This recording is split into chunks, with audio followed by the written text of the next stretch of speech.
Breaking news, অবশেষে প্রাথমিক বিদ্যালয় খুলে দেওয়ার তারিখ ঘোষণা করেছে শিক্ষা মন্ত্রণালয়।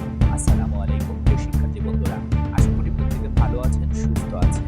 প্রিয় শিক্ষার্থী বন্ধুরা, দেশব্যাপী চলমান কোটা আন্দোলনের শিক্ষার্থীদের উপর বর্বরোচিত হামলা এবং শিক্ষকদের উপর ন্যাক্কারজনক যে ঘটনাটি ঘটেছে, অর্থাৎ শিক্ষকদের গায়ে হাত তোলা, এরকম ন্যাক্কারজনক ঘটনার প্রতি তীব্র নিন্দা এবং ঘৃণাভরে এই বিষয়ের প্রতিবাদ জানিয়ে আজকে ভিডিওটি শুরু করছি।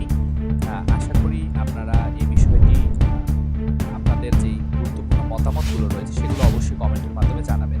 দেশের 12টি সিটি কর্পোরেশন ও নরসিংদী পৌর এলাকা বাদে আগামী রোববার অর্থাৎ 4 আগস্ট থেকে খুলছে দেশের প্রাথমিক বিদ্যালয়।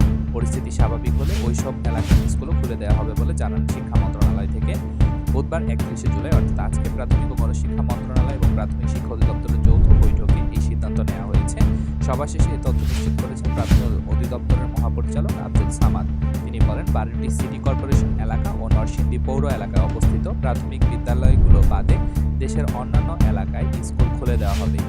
এই এলাকায় বিদ্যালয়গুলো খোলার বিষয়ে পরবর্তী সময়ে সিদ্ধান্ত নেওয়া হবে।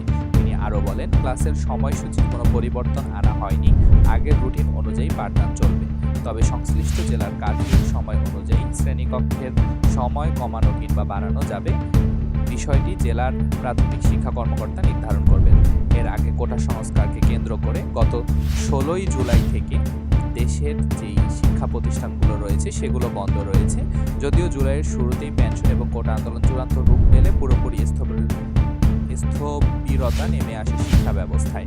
গত 1 জুলাই থেকে পাবলিক বিশ্ববিদ্যালয় ক্যাম্পাসে শুরু হওয়া এই আন্দোলন ছড়িয়ে পড়ে সারা দেশে। এক পর্যায়ে ব্যাপক সংঘাতে শিক্ষার্থী সহ ব্যাপক প্রাণহানির ঘটনা ঘটেছে। প্রাথমিক ও মাধ্যমিক স্তরে প্রায় 3,70,00,000 শিক্ষার্থী রয়েছে। এর বাহিরে কলেজ বিশ্ববিদ্যালয়ে রয়েছে আরও 30 লাখ শিক্ষার্থী। এভাবে টানা বন্ধর কারণে ক্লাস পরীক্ষা না হওয়ায় প্রায় সব পর্যায়ে শিক্ষার্থীরা পড়েছে বিপাকে। এ ছিল বিস্তারিত। ধন্যবাদ সাথে থাকার জন্য।